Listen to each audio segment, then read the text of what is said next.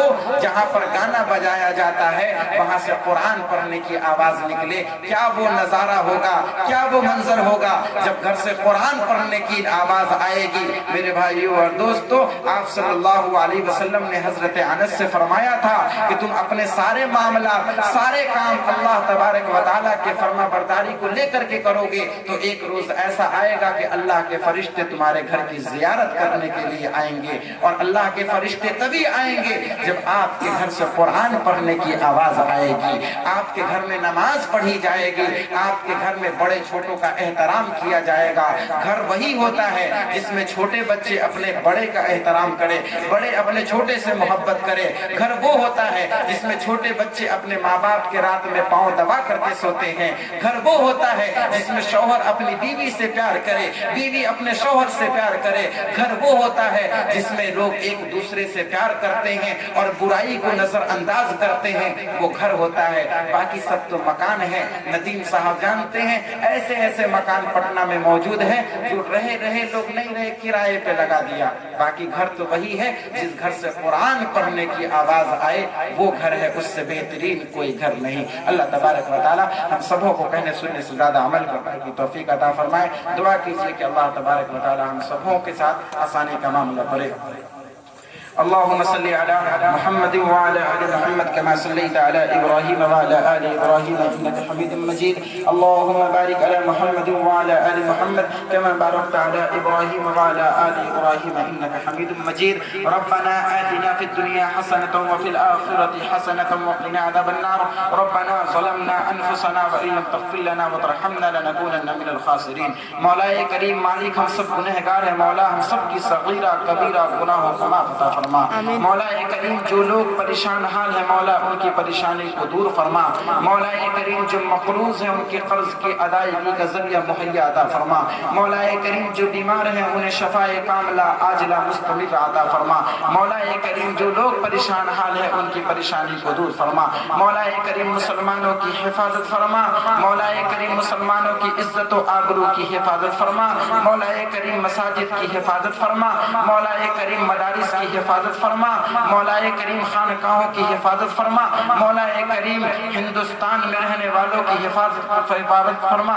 مولا کریم تمام امت مسلمہ کی حفاظت فرما. مولا کریم ملک ہندوستان کی حفاظت فرما. مولا کریم ہم لوگوں نے جس مقصد سے اس مجلس کا انعقاد کیا ہے مولا کریم اس میں کامیابی نصیب فرما. مولا کریم مقصد یہی ہے کہ مولا کریم ہمارے ہر ایک گھر میں ایک حافظ قرآن ہو. مولا کریم ہر گھر سے قرآن پڑھنے کی صدا آئے. مولا کریم ہر گھر سے قرآن پڑھنے کی آواز آئے. مولا کریم جتنے لوگ بیٹھے ہوئے ہیں مولا کریم بڑے بھی ہیں, چھوٹے بھی ہیں, بوڑھے بھی ہیں, مولا کریم ان سبھی کے گناہوں کو معاف عطا فرما. مولا کریم ہم میں سے جتنے لوگ بیٹھے ہوئے ہیں مولا کریم ان کے خاندان سے جو لوگ گزر گئے مولا کریم ان کی مغفرت فرما. مولا کریم انہیں جنت الفردوس میں اعلیٰ سے اعلیٰ مقام عطا فرما. مولا کریم جن لوگوں نے دعا کے لیے کہا ہے مالک ان کی جائز مقاصد کو پورا فرما. مولا کریم ان کی دلی تمنا کو پورا فرما. مولا کریم خاص طور سے اس گاؤں میں رحمت کا معاملہ فرما, انسیت کا معاملہ فرما, محبت کا معاملہ فرما, خیر کا معاملہ فرما. مولا کریم تمام امت مسلمہ کے ساتھ خیر کا معاملہ فرما. مولا کریم جو مانگا ہے وہ بھی عطا فرما, جو مانگنے سے رہ گیا وہ بھی عطا فرما. صلی اللہ علی خیر خلقہ محمد وعلیہ واصحابہ اجمعین برحمتک یا ارحم الراحمین. حق لا الہ الا اللہ محمد رسول